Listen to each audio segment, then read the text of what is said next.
Welcome back to another episode of Paragliding Atlas Podcast. I'm your host, Anindra Singh, and joining us today is none other than the man himself, Nick Neynes. Nick, what an absolute pleasure to have you on the show, man. Thank you so much for coming. Thank you. It's been a while since I've been on a paragliding podcast, but Yeah, Nick, I have been wanting to get you on the show since I started the show. And I've been aware, I've been admiring your lifestyle, the way you fly and everything. But most importantly, something that has made me very curious and intrigued about you is that your Instagram handle or YouTube handle? I don't know. It's got a very cool name. It says Share My Joys. God damn, dude. What's the story behind that name? so I stole it.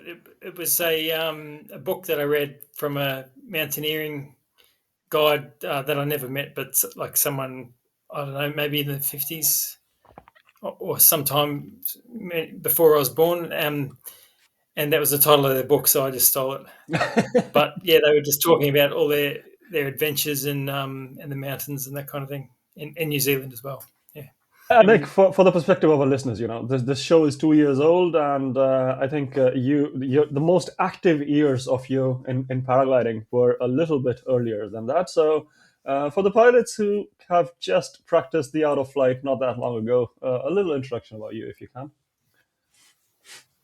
Yeah, so I learned to fly in 2007, and I learnt in the southeast corner of Queensland, like the eastern part of Australia. Mm-hmm. And the first thing I did was I read about how light the wings were on the internet, and I thought you could take these into the mountains and fly by yourself. Yeah. And then I talked to the instructor in Canungra where I learnt, and I said, "Can you really? Like, what's the story?" And he said, "First, you got to learn how to fly." But I learnt in May 2007, and by the end of the year, I was doing my first flights in New Zealand, literally jumping over the fence at the back of Mum's place and hiking up the hill. That's such a cool training ground, I would say, because the excitement and the rush that you have as a new beginner pilot, like somebody who has just got in the sport, is like you can't get enough of it, right? So if you have something that a setup like that in your backyard, I think that must have contributed to your better initial progression comparatively to others. Yeah, so for me, the main reason I got into flying was not really from an aviation side or a love of flight or just wanting to fly no matter what or whatever. It was more that I just wanted to explore places, and that was a tool to do it. It was really hike and fly that was really interesting to me. And since then, when I started learning flying, I realized that you can actually take off and go up as well, and you can not just climb up something and fly down. So yeah, then I learned a lot more about the air itself, and that was also an interesting part of it. But to start, it was just exploring country that I already knew. Like I'd spent a lot of time looking at maps. I'd done a lot of trips just on foot, like we call it tramping in New Zealand, visiting a lot of these places. And there was one time I always tell a story where I climbed up from the valley and I got almost up to this alpine lake, but the bush got really thick, and it was so thick that I had to take off my pack and drag it after me. And to go 30 meters, that was very steep, but it was very short distance. Like 100 feet took me 30 meters took me 30 minutes. So This. when you're used to that kind of travel time, sometimes when you're in the mountains, depending on what it's like, it's nice to be able to think that you could just fly straight over the top. So yeah, I spent a lot of time looking at maps and just dreaming about trips I could do. Like I would say that for me, paragliding had three parts to it. One was thinking about flights you could do, and another one was doing the flights, and the other one was going back and thinking about what you've done.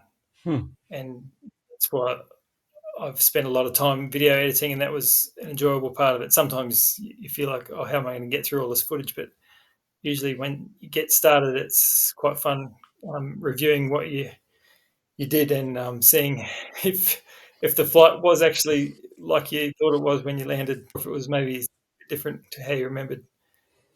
a quick thought comes to my mind because you mentioned that the anxiety that comes with all the footage that we capture, because it's so huge and editing is such a skill that, yeah, you need to put in a lot of work towards it. Like sometimes I think I've told this on the show before that editing a 60-second trailer for this show takes almost like 6-7 hours. So it takes a huge Mm. chunk out of your day. I was just kind of wondering, like, only if the um hardware manufacturers could make, what do you say, the software as well so user friendly, that because right now everybody is able to operate GoPros because they're so easy to operate, but Mm. almost like 95% of them don't know what to do with the footage because it's so damn hard Yeah. to edit the footage. And eventually, like, you buy the camera out of excitement because it looks fancy and all the adverts that you see are very professionally edited. But I have seen almost 95% of the pilots just letting their GoPro eat dust after like the first couple of weeks or something because they don't know what to do with it anymore afterwards. Yeah. So I agree. I've got two things to say about that. Um, One is that uh, I the fact that I edited a lot of my footage mm.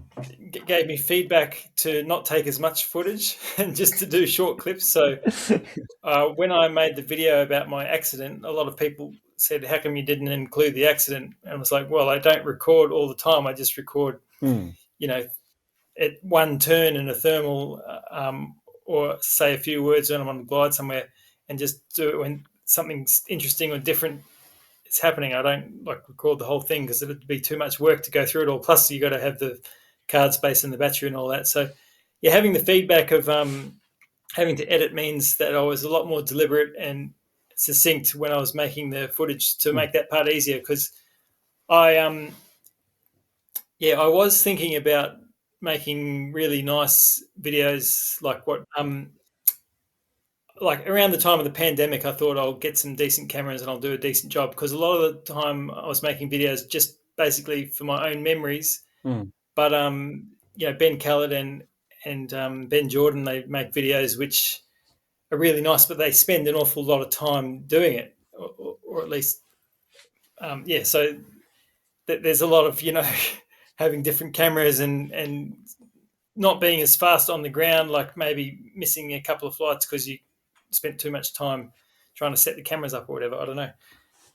So yeah, what was my second point? That yeah, I was basically doing it as a story and not as a amazing experience for the user. It's great if people get Mm. something out of watching the videos, but it's more for me just to remember it. And yeah, anyway, so I never got on to making those really good videos because I had the accident after the pandemic, but before I got to go back to New Zealand. But it's I'll leave all that hard work up to those other guys. So I think you mentioned two people who have actually invested their, like, a lot of pilots, they invest their time, energy, and effort into chasing distance or getting better in flying. But these are like two guys. I mean, I'm sure there are many others, but these are two guys that stand out when it comes to the amount of effort they invest in bringing you along their adventures. In case any of mm, the viewers are wondering who we are talking about, yeah, just look up for Benjamin in the index of this show, and you will find both of them have been on Paragliding Atlas. So there are episodes with Benjamin Jordan and Benjamin Kellett where they spill all the secrets on how they bring this awesomeness to your screens. But Nick, I was going to come to your accident eventually because it is kind of, um, how do I say, a looming possibility that kind of sticks around at any given point of time in life, in instance. In paragliding life is what I meant. Um, After how many years of flying did that accident happen, and how has flying looked like for you afterwards? okay, so I learned in 2007 and I had my accident 15 years after that. I had actually been gliding since the pandemic, so I'd started doing that as well. But yeah, I had a lot of adventures in 15 years, so that's 3 and a bit years ago. And yeah, after that, I haven't really had an interest in paragliding. I think it is a great activity because I'm a paraplegic, so waist up is okay. For a lot of paraplegic people, paragliding might be a great activity, but it depends what you want to get out of it. And for me, the main things that were special about paragliding were the independence, that you could do everything on Mm. your own and that you could take off and land just about anywhere. So that's not really applicable if you're paraplegic, but if you just want to take off, fly a local site or fly coastal, it can be great. But gliding, since I before the accident, the year before the accident, I started gliding in a French club that already has gliders that are set up for disabled people because you use your feet for the rudders in a normal glider, but there is a modified ones. Talk about Yeah, luckily sailplanes. I could exactly sailplane gliders. Yep. Hmm. So I could fly with those guys again after the accident at the same club, but involved a lot more paperwork and bureaucracy to get my medical and to get all that drama going. It took a lot of effort. So paragliding is the other advantage of it is it's relatively straightforward in terms of aviation regulations and rules and stuff like that. Sometimes I'm attracted towards base because of how unregulated it is. Because I somehow feel that humans thrive evaluating risk best when they don't have anybody to fall back on, when they know that nobody's got their back. It's Yeah, like, yeah, the buck stops with me because you are the ones who's going to reap the rewards and you're the ones who's going to pay the price if you do something out of the spectrum. Regulations are always a bit of a hit and miss in my head. It's like, yes, when it comes to masses, education is important because otherwise you won't guide them correctly. But when it comes to the niches, which is like selected few, I think chasing excellence can only come when you are managing the drive within you according to your own abilities rather than having paperwork put some kind of a structural definition around it, which changes your perception of risk. It's like risk perception as a standalone person versus risk perception being a part of the system. Yeah. commercial aviation, it's probably justified that there is a lot of regulation. They've got a lot of layers of catching mistakes so they don't turn into accidents. Mhm. Paragliding, the weight of the aircraft is just a few kilos, and your speed is one of the slowest aircrafts. So, yeah, it makes sense that you don't regulate that as much. And gliding, I think it makes sense that it's in between those two extremes. Europe is quite highly regulated compared to other countries. Yeah, the thing is, the gliding clubs aren't really the ones helping you to get through it all, but it's the association that's all over Europe, so it combines all the different countries together, and to get anything changed there is a real drama. So it is what it is. In terms of gliding, I think Australia is a lot more straightforward from what I hear. You can have an experimental category there for the gliders, which makes things, there's a lot more flexibility. But New Zealand is probably somewhere in between Australia and Europe. Okay, so regulating. One example that comes to my mind, which of a flawed regulation, is let's say the EN standard. Time and again, we have seen the whole crowd going about how ineffective this is and how it gives you a false perception, and people are making decisions based on this standard, whereas it is only supposed to educate you on very specific parameters because they're the only ones we are able to measure in a controlled environment. Any other parameter is not measurable. So I feel like there's a pseudo safety that comes in people's mind with a certain bit of regulation, even though a lot of manufacturers and top test pilots say that certification is not supposed to be taken as something to choose the wing. But Yeah, because that regulation exists, and the audience below it who is looking up to that regulation is like, let's say a new pilot, he's going to go to his instructor and the instructor is going to see how the industry standard is. So even the instructors are saying that yes, it's an E and A glider, that's why you should buy it. That depends on how qualified the instructor is, how much his experience is, because at the level of teaching instructors, the regulation is very different compared to the regulation controlling how the wings are produced. I feel that pseudo safety messes up with your risk management because right now the student has, okay, my instructor has my 100% trust because he has been flying for a while. An instructor thinks that the EN certification has 100% trust because it has been in place for a while. But the bottom line is that the instructor is not even close to answering the question that both the student and instructor are seeking.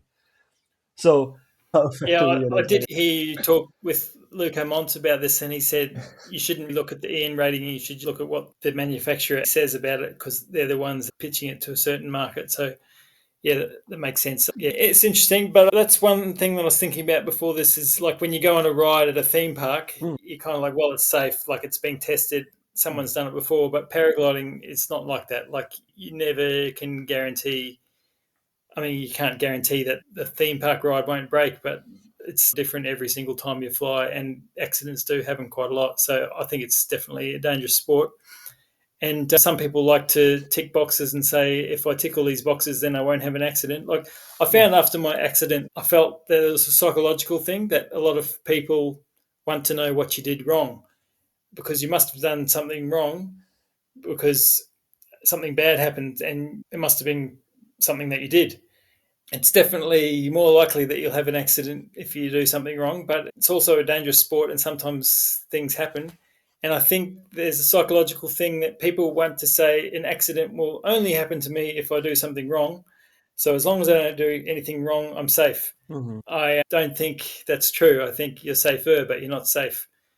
So I think that's a psychological thing that people say, oh, it won't happen to me. And when I had my accident, I realized that I've had accidents where I've been fine in the past. mm, But yeah, this time I woke up in hospital. I'm like, okay, it didn't work out. But later I found out it's actually not as much my fault as you would assume because it was really the rescue helicopter that blew me down the hill. I still think paragliding's dangerous. People die a lot from it. But in my case, I feel like I managed the risks okay. I just mm. probably had a bit of bad luck, but I've also had a lot of good luck. So there you go.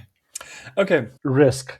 Is it more or less, as you mentioned, life will happen as it is? There are people, because this is where I want to talk a little bit about insurance as well. I learned in India where insurances were nothing when I started. I had no clue about it. Maybe they were still in place, but I was just not interested or felt the inclination towards finding one. And I was like, buddy, you are going out and practicing something which is outside the normal norms of the society. So just own up your responsibility and deal with it. Like there's nothing, no rocket science to it. Nobody's coming to save your ass. You're out there by yourself. Insurances became a big thing when I moved here to Europe. It was like, yeah, you gotta pay like 300 euros a month for this and two more for this, and like in the end up the whole package goes up to 600, 700, and now you are freaking secure. Now you can go in any thermal, circle the hell out of it, and go in the lee sides because there is somebody looking out for you. Yet at the same time, your accident and Tim Leonetti, both of these are like, I'm just using these as an example with all due respect to Tim. These were in the thick of the things where insurances work at a flick of a finger. These are the places where legislations have been doing things right and the systems are in place, yet the outcome was undesirable. So, risk mitigation versus risk perception. How does risk look like for you when there is insurance and when there's no insurance? Because I feel that if you fly without a reserve, you're going to fly a lot more responsibly, even though having a reserve is a lot more desirable. In my case, the reserve parachute I'm, left I'm, I'm me giving you an in example a of reserve wheelchair. because let's say if you take reserve as an insurance, like if something goes wrong, then reserve is Yep. going to save my ass. But if you do not have a reserve, then you are shit scared and you won't push the envelope that far where something could go wrong. So same goes for insurance. It's like if there is insurance, you can do whatever the hell you want. There is somebody looking out for you. But if there's no insurance, you're out there by your own. So you got to save your own ass. You won't go that far. Yeah, yeah. So for me, there was two reasons to get insurance. One is to tick the box so they let you compete in X Alps because if you don't have it, they won't let you do it. And the other one is to help you pay for things if there's an accident. Mm, In my case, the insurance wasn't any good for the accident. mm. Financially, I'm worse off because of that. Financially, help or not, they're not going to fix the spinal injuries. Yeah, you can get insurance to help you financially, but your life is not going to be much different. I, Yeah, the financial thing was major, but it wasn't the main thing with the accident. I would like to re-clarify. What I meant is risk mitigation when it comes to having a safety net. That is what I meant. Yeah, so the safety net is not going to stop you having an accident. Mm, It's just going to help you financially in the accident. So you're saying that it might make you, that's the Tulloch spike theory, that if you have bigger consequences, then you'll take less risk. And that's the same as in competitions. If they say that we're going to do things to make it safer, then pilots will take more risks to get back to the same level of risk that they were comfortable with in both cases. So you compensate that way, but it doesn't stop the accident happening. It doesn't prevent the consequences of the accident. It may prevent some of the financial consequences, and that's about it. So, yeah, I wouldn't worry about that too much. And with reserve parachutes, I know you only used it as an example, but I saw a video probably 15, 20 years ago, someone saying that if you get into this much trouble and you have an accident, then throwing the reserve gets you into this much trouble. But if you accidentally deploy, you go from that much trouble into this much trouble. Like, it's still a pretty serious situation if you're throwing the reserve. So in my case, so I thought a lot of the places I fly, if I threw the reserve, I don't know where I'd end up, like on a glacier, on some rocky mountain, or in a river. It might be better to just not have one. And if I'd not had one during the accident, I probably would be completely fine. I just would have had a concussion. So, yeah, every time you do a risk management thing, you have to reevaluate the risk again. So you say, okay, there's a risk, so I'll get insurance.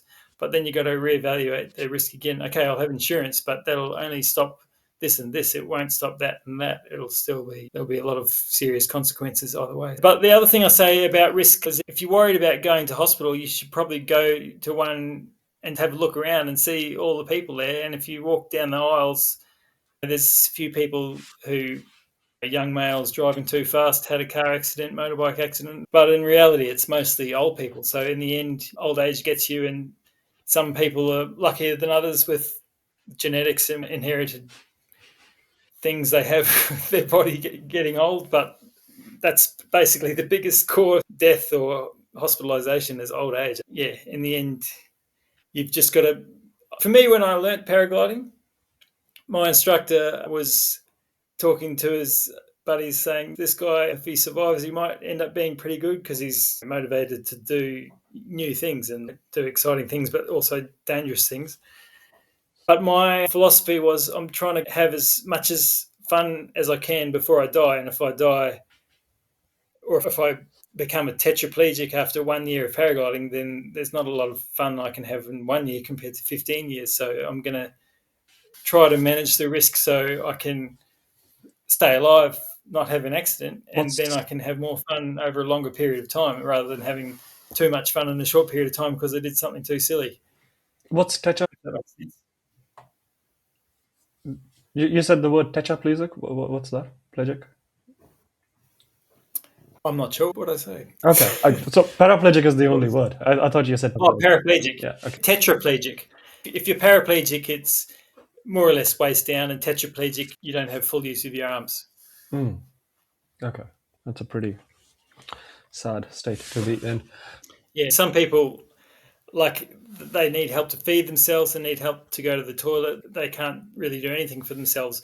Me, I can't go up and down steps or in and out of narrow gaps, and there's other things below your waist than the legs, but I can still be pretty independent. I'm paraplegic from the T12 level, which is the thoracic vertebrae, the very bottom one. So the L1, which is the first lumbar spine, it's basically waist level that broke, and my spine is fused two above and two below. They call me complete, or Asia A, which is complete paraplegic. So I've got nothing. But that's just when they do all the tests. I do have some feeling in certain places. My left leg is better than my right. My feet themselves, I don't have any feeling, but I've got quite a bit of feeling on my legs, like skin touch and heat and cold in certain areas. So, yeah, it's a bit hit and miss. But if you've got a high break, if you're like a tetraplegic, then there's organs below the break which don't work properly. So for me, it's sexual function, bladder, bowels, and legs. But higher up, it could be problems regulating your body temperature. Damn. Also, the spinal cord, when the doctor taps you on your knee and you kick your leg. Yeah, the reflex thing.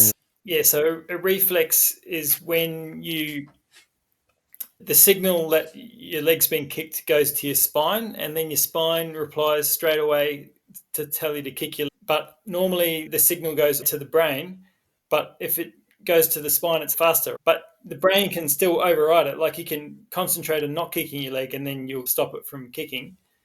But the reflex reaction is your spinal cord replying. So if you've got a higher brake, then the lower part of your spinal cord will do reflex, and that can cause people to have spasms. And because of my brake, it's at the bottom of the spine, so I don't have any signals. The signals never get to the spine at all, so I don't have any spasms, they're called. So some people, their legs will start shaking around. For me, it's just everything's passive and nothing like that happens. Yeah. I'm a bit Yeah. curious about testosterone, Nick, because please don't confuse this with libido by any means. Just the usual, let's say, the things that make you angry, passionate, whatever is the function of testosterone.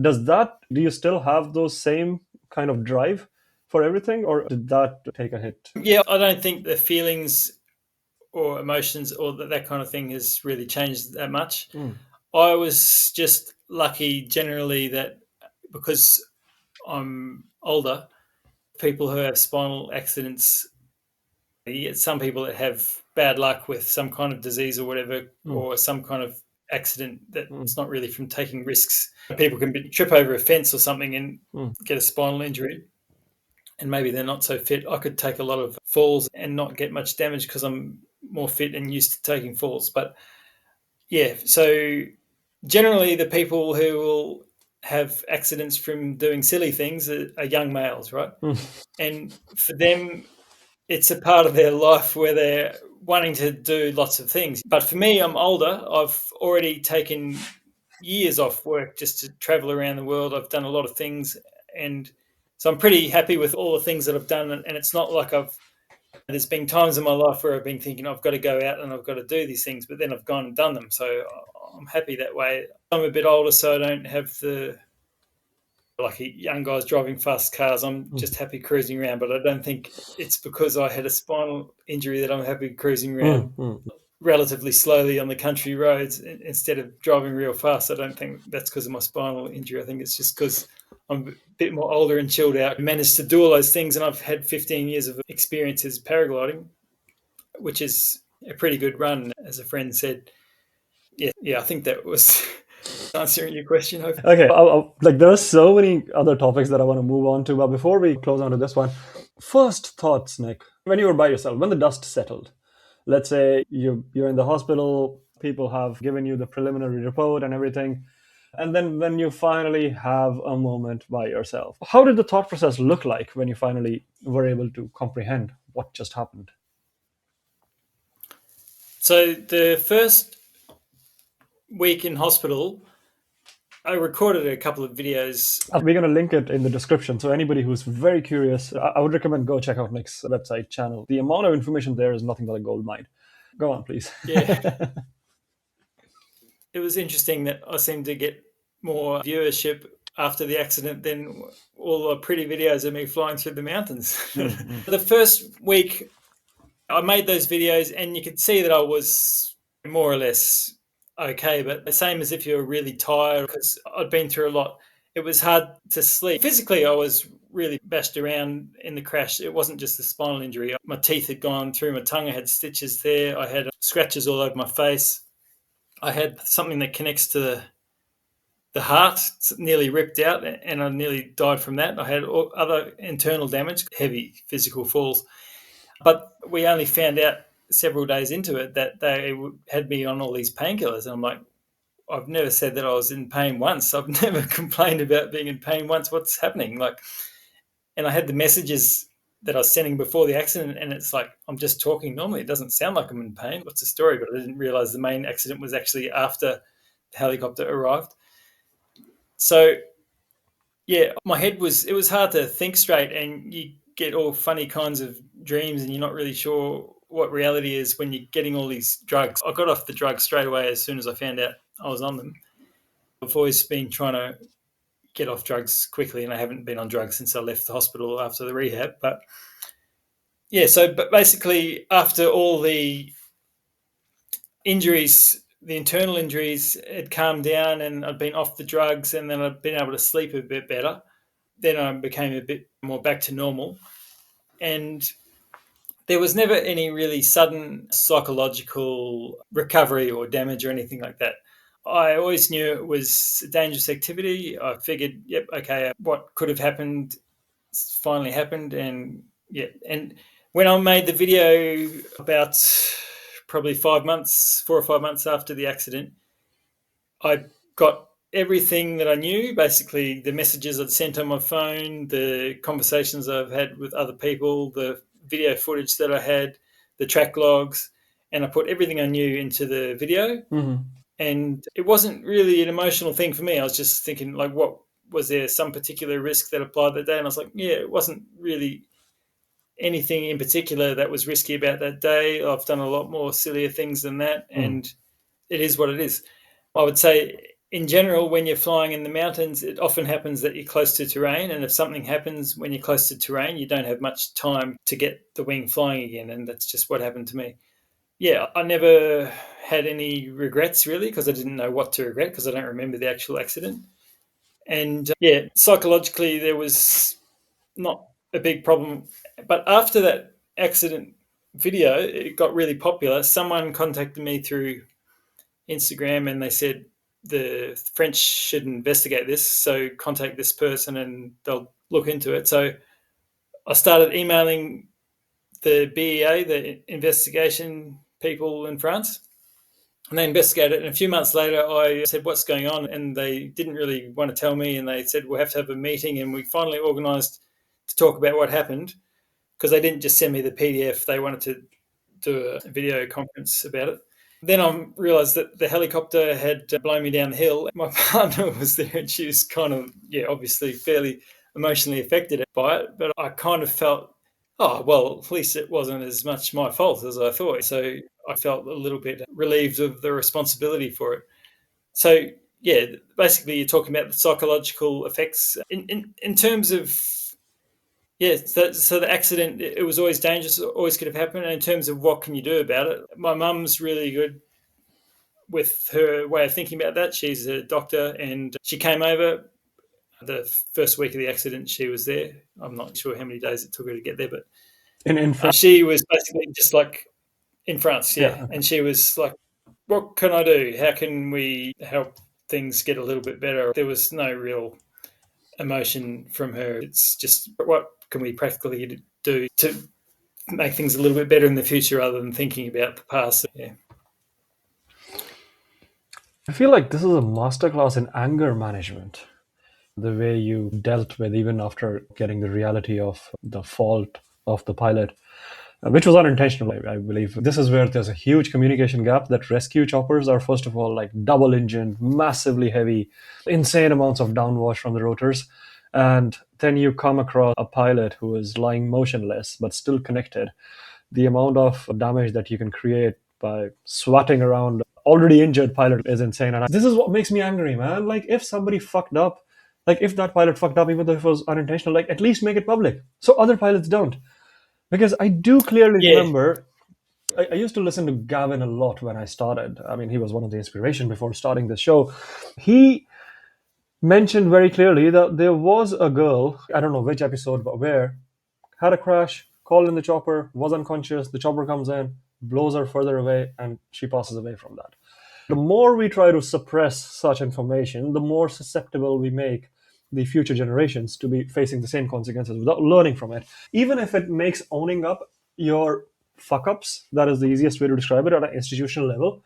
The easiest way is to just swallow the hard pill and do it for the sake of tomorrow and not for the sake of saving your ass today.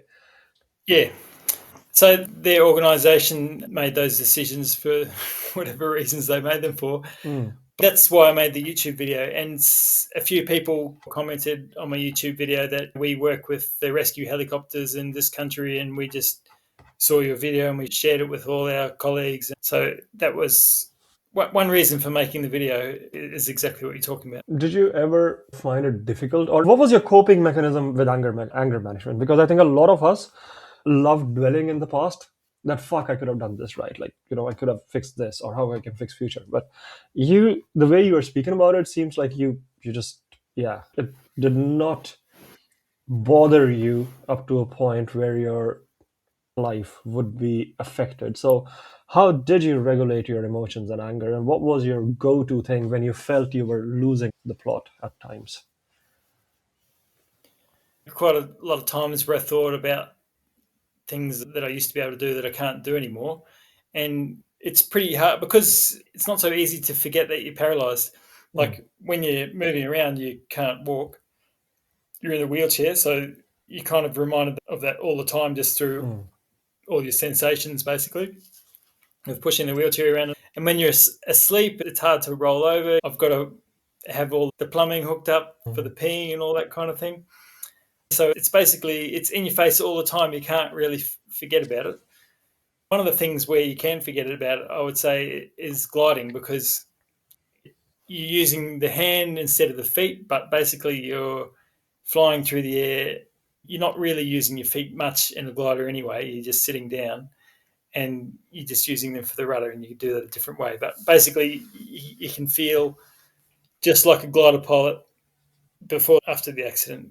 But when you're going down the street, you're pushing the wheelchair. It's reminding you all the time that you're sitting down. But yeah, anger management. The things that make me angry are the practical things, like, yeah, I guess sometimes I'm sad, and or other people taking risks, like people doing wingtip touches on a glacier in Pakistan. I'm just like, that. I know these guys are good, but the risks are completely different in Pakistan and Europe. You're at much higher altitude and there's no support. If you land, you don't have the same kind of facilities that you do in Europe. And why would you do that? What's the risk to benefit of that mm, wingtip touch or whatever? So I see people doing these risky things and getting away with it. And I'm like, I wonder if, but everyone takes a chance, and some people get lucky and some don't, and you just don't know how many lives you're going to have. Yeah, so some of the time I would get ups, or miss not being able to do the things that I used to do. But the other two major things are practical things, like the main problem for me is leaking urine, because yeah, mm, I can do a transfer, like move myself from one place to another, but it'll push everything out of my bladder. So I try to keep my bladder empty all the time, but there's always a little bit in there that'll leak out. So having to deal with that can be quite annoying. The most annoying thing is when you get out of the shower and then you just leak a little bit, oof. and you're like, I just had a shower. Or I've had it before with the bowels. It's even worse, but luckily much rarer. But yeah, if you get diarrhea, there's not much you can do, and it's Mm, pretty hard to clean yourself up when you can't mm. stand up. The other annoying thing is the bureaucracy. So I had to wait for 9 or 10 months in Spain to get my medical license to fly gliders solo, and the club there was amazing. They helped me through it. Spain or Yeah, France? I was doing the flying in France, but I lived for a while in Spain, and we decided to get it there. And they had a really good club. I Mhm. still haven't actually flown there yet, but it's normally quite a hassle to get your medical. You got to get all the tests done, but it's only a few hours. But when you're disabled, they make you do, basically all you have to do is get in and out of a glider in front of some bureaucrat from Madrid. But the process of getting to that point takes 9 months of jumping hoops and all this nonsense, bureaucratic nonsense. So that was annoying. And at the same time, I was trying to get my driving license. Mm, I gave up on Spain because the bureaucracy there is completely dysfunctional. I came back to Australia and did it, but there it was quite tricky. I had to find the right people, get it sorted. You can get a license, but that doesn't mean you can drive. You're supposed to pay several $1,000s to get a car modified for the hand controls, even though you can buy something off eBay for a couple of $100 to do the same thing. Yeah, you can get angry about all that bureaucracy, or you can just ignore it and keep going on with your life. So yeah, I would say there was three things, like missing what you can't do, dealing with all the practical problems, and then dealing with the bureaucracy dramas. The other problem I had when I came to Australia, where I spent all my working life, I wanted to join the National Disability, like where you get funding. And now I have tens of thousands of dollars of funding, but I spend less than 5% of what I can, because I just don't need to buy useless mm, things. But all I needed was a cushion, and these are $1,000 cushions. to stop me getting skin damage on my bum. And Hmm. I ended up having to spend a week lying on my belly in the bed just to try to get the skin to heal. This injury can keep coming back Hmm. a lot easier than if I'd never damaged it in the first place. And I'm using these cushions all the time just in case. That's annoying that the bureaucracy, I anticipated that it would take a few months and I got ready ahead of time, but then they say, oh, we have to apply again because your Centrelink doesn't match up with something else. I'm like, haven't used Centrelink in over a decade. Who Hmm. cares? Anyway, it got sorted. But that's a frustrating thing when something, if they can't fix your spinal injury, that's fine. Like medical, there's a limitation to what we can Hmm. do physically. But if it's just a bureaucracy thing, then you can get upset. But since Palestine has been going on for 2 years, I feel like I'm very lucky compared to some. And it's like that in the spinal ward as well. Other people who had worse luck than you, they didn't get 15 years of amazing adventures. So, yeah, it's just the way it goes. Tell me a little bit about insurance, Nick, because I think a lot of pilots who fly there just click on the pay button and forget about it and leave or trust the federation or like other people who are getting paid to fix if it needs to be activated. But what happens with the insurance? What's the bureaucracy behind insurance? How does it work? I'm not really an expert on this subject. It was a massive hassle trying to get insurance, especially for the X Alps. It's hard enough to insure paragliding as it is. Hmm. As soon as insurance companies find out about paragliding, they'll put it in there. We don't cover this category. And if you have a competition, then like anything that covers paragliding, it probably doesn't want to cover paragliding competitions as well. So it's even harder to find someone. Like they have to make money and it's expensive to take care of people when they have these accidents. Yeah, I would like to talk about New Zealand because, yeah, basically, I've been working and living in Australia for most of my adult life. We just expected we would go back there and I'd do the rehabilitation, but their spinal ward was basically full. I'd be waiting for months. And the guy said, you've got a New Zealand passport, why don't you just go there? And just because I have the passport, even though I wasn't living there, they took me in and they gave me rehab, they gave me a wheelchair, they gave me everything. Yeah, thanks to the New Zealand taxpayer, I have to say I love the New Zealand system because instead of fighting with accountants and lawyers and insurance and bureaucracy, they just pay for doctors and nurses. Admittedly, they don't pay as much in Australia. Like there's heaps of nurses moving to Oz for better money, but yeah, they treat anyone that has an accident, and you can be a visitor as well. And yeah, I don't want to have heaps of paragliders coming to New Zealand and having accidents to maybe make New Zealand reconsider that. But yeah, it is great that you can not spend so much of your life worrying about this Hmm. stuff in a country like this. And unfortunately, not many other countries around the world do it like that. So yeah, it's something that probably the best way to solve it is as a group. I know Gavin McClurg's done a bit of work trying to figure out the different options. And yeah, I think basically talk with your paragliding buddies, talk with the association, try to figure out something as a group. Don't ask me because it's because I didn't have the best results. I was wondering the paperwork behind activating it or if there's any cash kickback from insurance. Like, does insurance cover you with money as well? Do they give you a lump sum in such cases? Or is it more or less to ensure that you are able to eventually reach back home without worrying about money on the way? Oh, there's lots of different paths to insurance. So the main one is whether you're covered at all, whether there's an exemption. It may Mhm. or may not include bringing you to the hospital. It may or may not include the medical care. It may or may not include sending you home. There's all these different things to think about. But in my case, once I got home, I would be covered for free. In Australia, it would have just taken a lot longer to get treated. And New Zealand, it just took me in straight away, and I'm very thankful for that. So Yeah, just lucky to have that passport. Nick, let's talk a little bit about flying. You're back to chasing it, yeah, more fun manner. You can glide faster, you can glide further, and you're not facing any cold wind on your face. What's the comparison feel like, man, from paragliding to sailplanes? As a Okay, former paraglider pilot. the difference is for me, paragliding is about independence, freedom, and adventure, and gliding is about flying. Flying a glider is a much better way to fly because you got much better performance. You can fly much further, you can explore a lot more places and do a lot more things, Mm. and you can get back.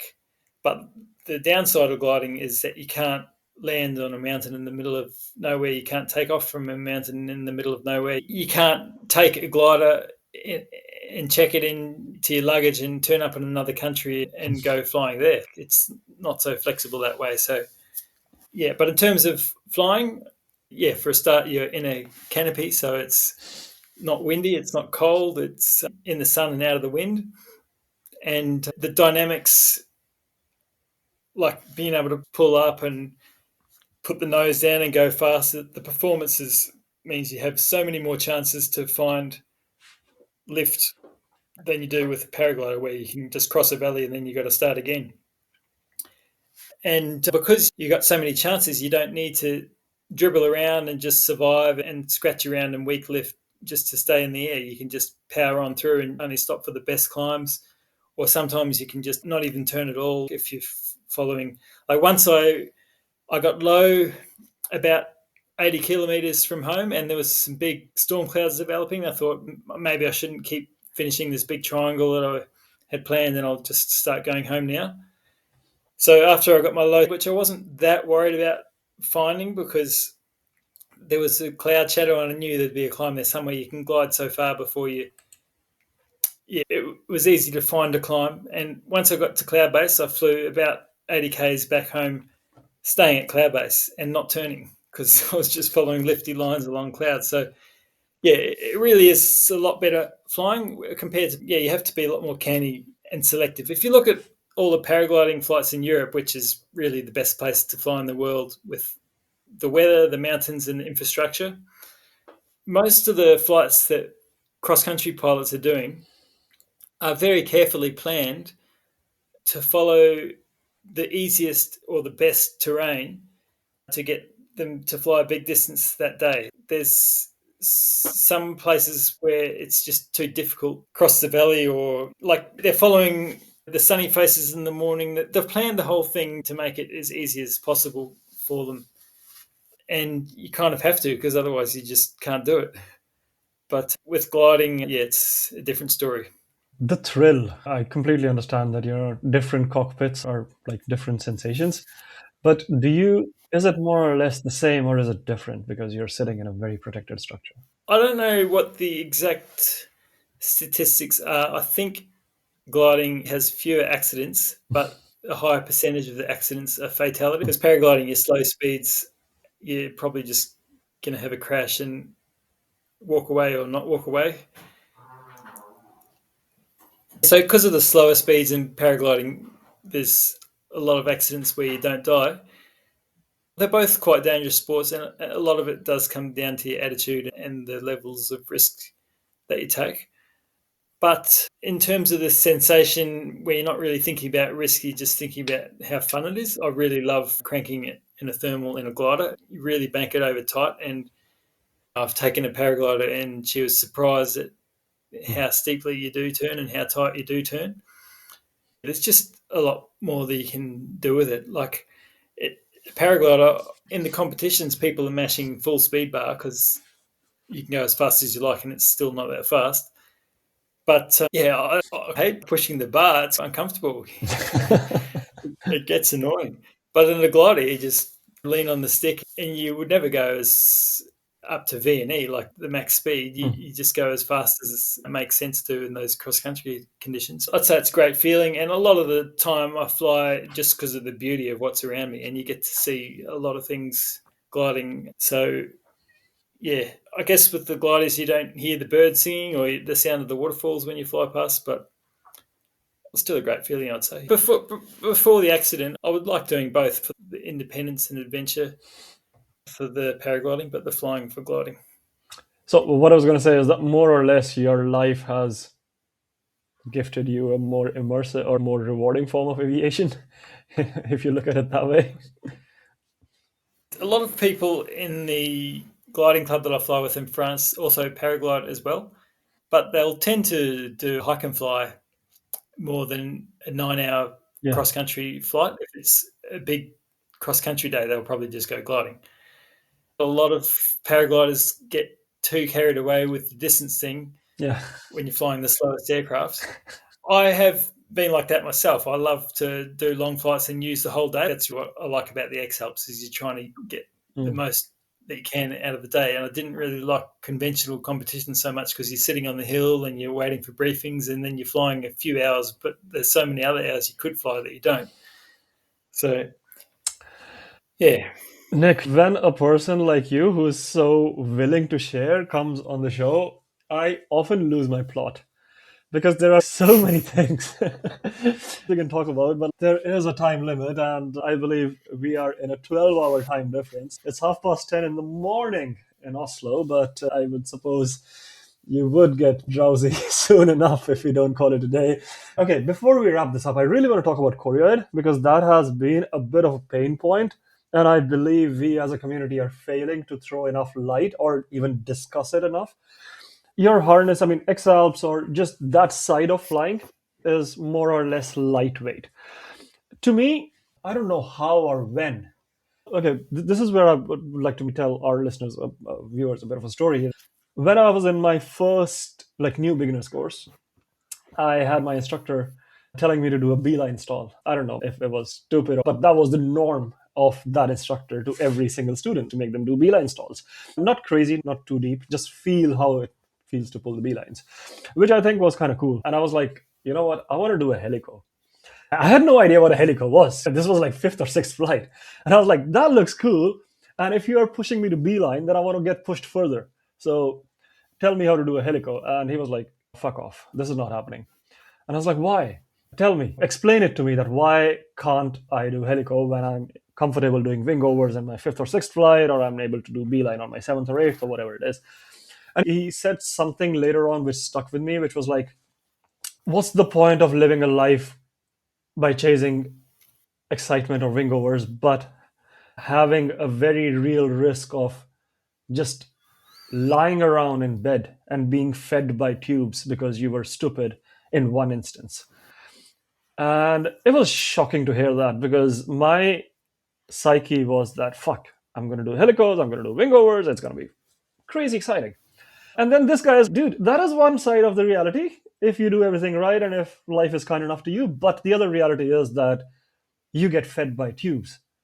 And it shook me so hard deep inside that every single time, next time I went to make a decision which was going to have an impact on my safety, that thing like came back in my head and said that, hey, consider this before you decide that. So a lot of times when I've been considering chasing lee side thermals or pushing full or like pushing the comfort zone or even picking up equipment for that matter, it was like, buddy, the worst is that, the best is this. Now, based on how you want to decide. Same mentality came while choosing a harness because I was in GTO. I started my career in GTO Light. Yeah, I only used chair harness for the school time, went to a pod straight up after the first 10, 15 flights, and I deployed and ended up in a reserve under a tree. During that time when I was hanging, life was hard. These straps were digging into my thighs and they were cutting off the blood circulation. I quickly realized that if I don't stop this, the blood is going to pump down and I might pass out or something worse happens if I'm stuck here for God knows how long, did not have a cut knife or whatever. But eventually, I managed to fix it. But the thing is, as soon as I was walking away, I was like, you are buying an XR7. I don't care how difficult it is to walk around with it, but hands down, it has the best protection. So at least fix things you can with money and then let your skills, life, destiny takes its own course. A month ago, I did a very informational episode on how to pick up your harness with another pilot. It has been received very well, where we are talking about how back protection is not even considered a big part of the ecosystem anymore. Whereas the last generation of harness back protector was everything. So when it comes to deciding or making decisions, is there a better way to make them because you have imagined the worst possible outcome around it?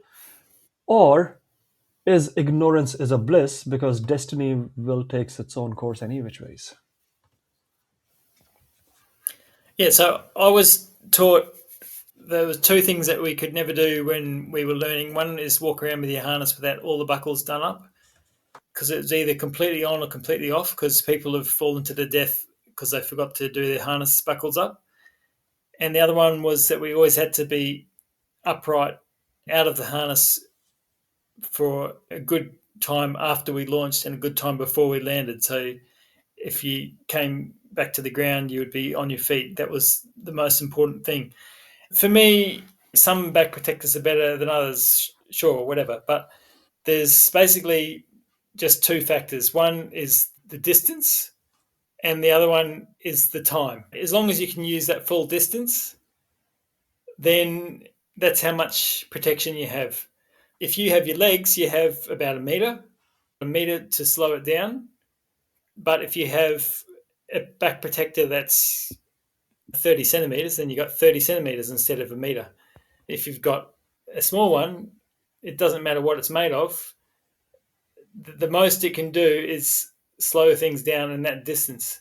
Hmm. Now, with Koroyd ones, maybe they weren't compressing the whole way, so they were only going a little way and you weren't getting that distance. So that's the physics of it, I think. And even the day before the accident in the footage, I was talking about my friend's landing. Good that he's got his feet out, because that was always on my mind, and that was the most important thing, was your landing technique rather than protection. And I have flown with a harness that was just like a nappy harness before, and it's like we were talking about before with the Tulloch spike, and that if you don't have protection, that you'll fly more safely. Hmm. But when I woke up in hospital and I'd broken my back, I'm like, okay, maybe I got that wrong. I thought I would have been good at landing on my feet, but here I am with spinal injury. But afterwards, when I found out what happened, I'm like, okay, or even before I found out what happened, I assumed there must have been multiple falls. I must have hit the ground hard, but I would have landed on my feet the first time, and then maybe I got knocked out and crashed on my leg or whatever. But I found out what actually happened. I'm not really sure if I'd be better off with different back protection, because I think that if I landed on my feet at 1 meter and it compresses and I save it, that's always going to be better than half a meter of the best possible back protection in the world, because you just got more distance to have that physical deceleration. But if I was blown 50 meters down and I was hitting rocks on the way, then probably even if I had my feet out, I could still get the spinal damage, right? Because you can only decelerate so much in Hmm. 1 meter, and then you're still going to be cracked further on. It could be that a better harness would have saved me, but I'm not sure how I survived anyway. So, yeah, definitely it's always good to have safer things if everything else is equal. For me, yeah, I don't know, other people have studied it more than I have. It was definitely something that I don't really regret, because I know that I had a good attitude towards always landing on my feet. Hmm. And yeah, I think that's the most important thing. I think The harnesses can help as well. what I wanted to highlight was in the harness episode, my guest Eros Jolt, super interesting guy. He mentions jerk rating, and he says that Korea, as you mentioned, the smaller protector you have, the smaller area you have to travel. So the jerk rating in Korea is a lot lower than in any other form of protection. Has it ever come to you that maybe Korea is dangerous or something, or it shouldn't be a part of the system, or is it like, nah, man, it is what it is? I think. There's a lot of factors in the accident. Maybe the wing I was flying, maybe I should have flown a bit bigger wing. I've flown it for over a month and I was quite happy with it. But there could be a lot of different things that improve, but I think the main factor in my accident was just the accident, which unfortunately helicopter staff didn't notice the bright yellow parachute on the ground. There's always things you can improve, and probably the harness is a fairly significant one. I see. Been most on my mind. I wanted to get your thoughts because I believe Yeah. we are standing at the crossroads in the industry where serious decisions might be taken in this regard, especially in the pilots union group that is being formed. So, yeah, every bit of opinion helps. But what do you mean that 5 pilot crew did not notice there was a parachute lying around? How is that possible when you're flying that close to the terrain in that big of a machine?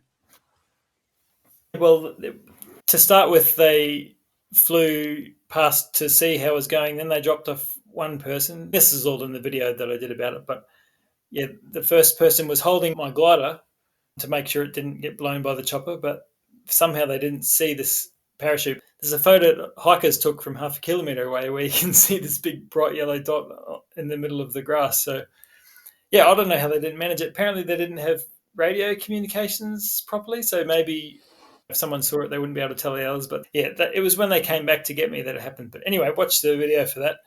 But yeah, as I said, it's a mistake, and it's one that's a bit surprising, and maybe we should talk about it, or they should at least share it with the other rescue pilots and just make sure that kind of thing doesn't happen again. Because I did hear of someone else that crashed maybe through the reserve or something, and ended up on the top of a roof in pretty bad condition, but the helicopter came and blew them off the roof and finished them off, kind of thing. And you said you'd heard of one as well, and I know there's been others. So yeah, it's like insurance. You can't just get the rescue helicopter and assume everything's going to be okay. Every time you add something to manage the risk, you've got to reassess the risks again from scratch because you could be introducing new risks. Yeah. Okay, I want to close, but before this, I want to share one thing because we came back to the risk topic. Back in India, when I was flying, I was just about to upgrade my ENA to ENB, and I did actually. I was my 90-hour pilot. I was flying the front ridge, fairly turbulent, and I had just come in for the season, upgraded my wing, super excited, had 3 or 4, 5 flights to it.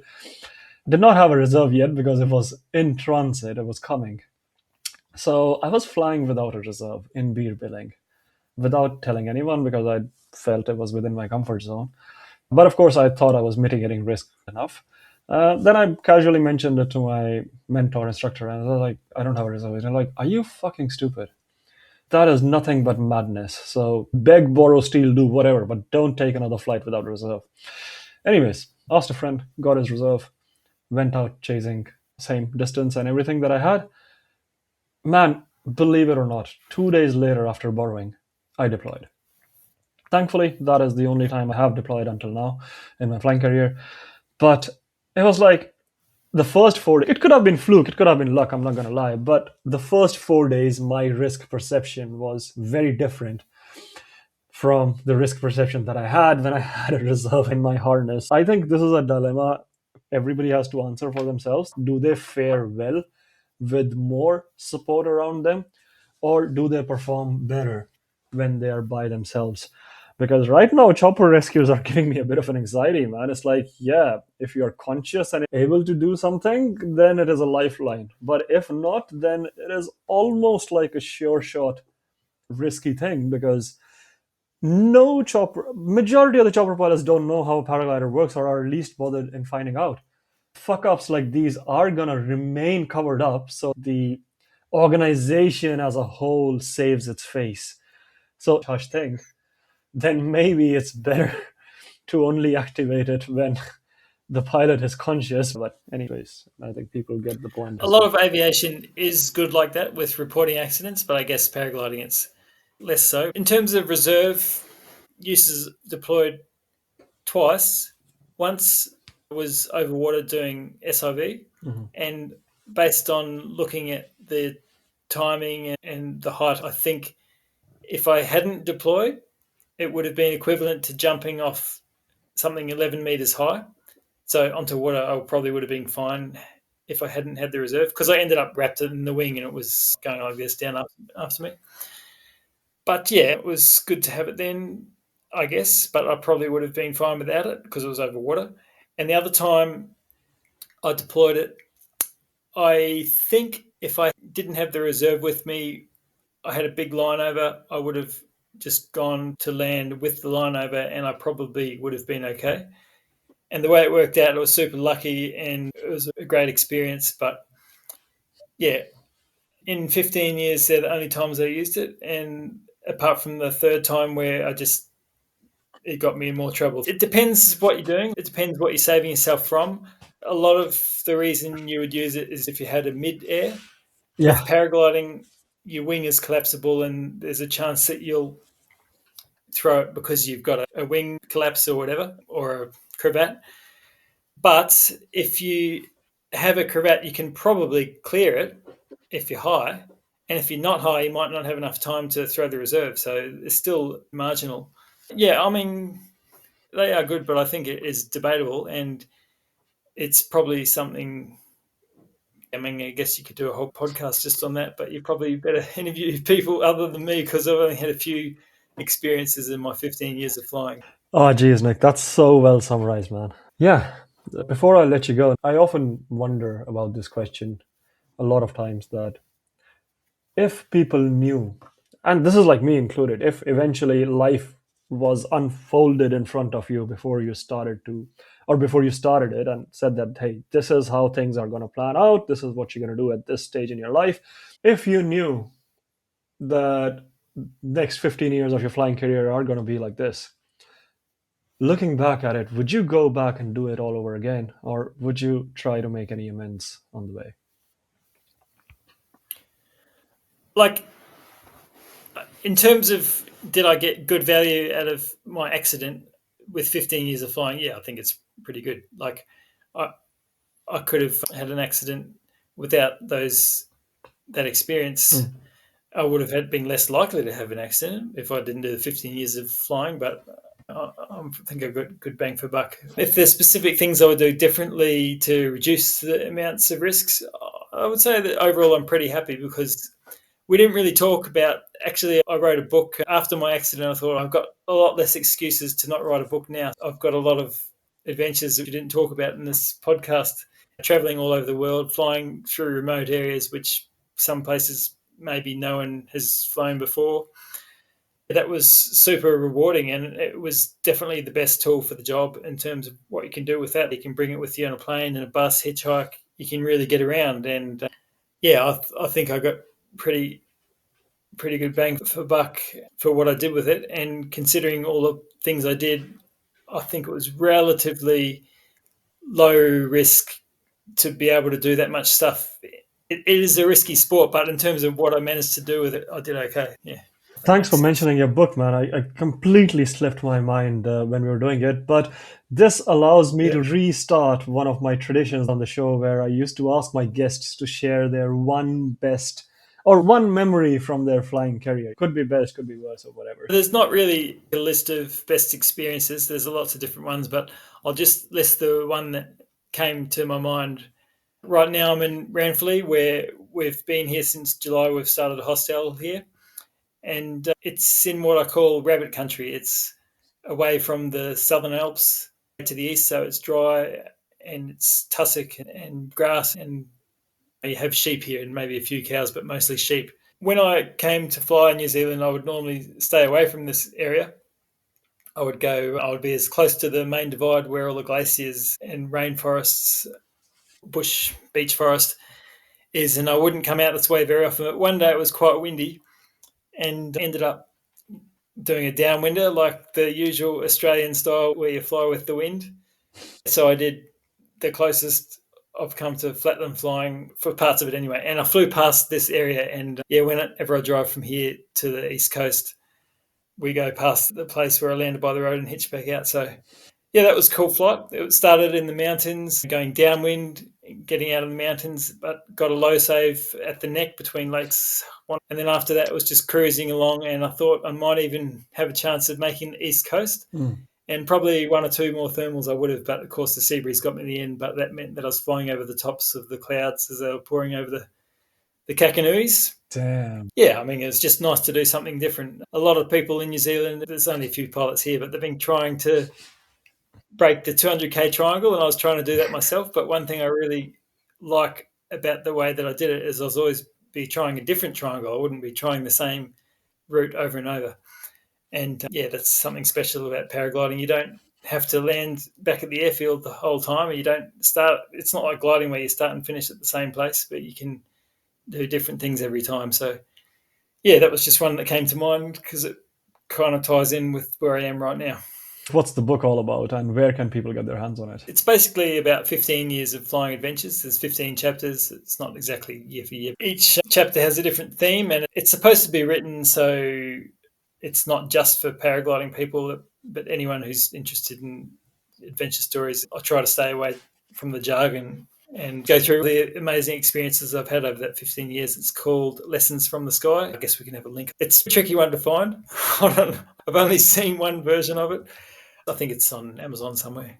Nah, I think I'm gonna look it up and bring it out to people. But yeah, man, I'm gonna figure out a more structured show on meteorology and bring you back to people as well, because I think that is such an amazing knowledge. Did you have some history with meteorology, or what was your background in that regard?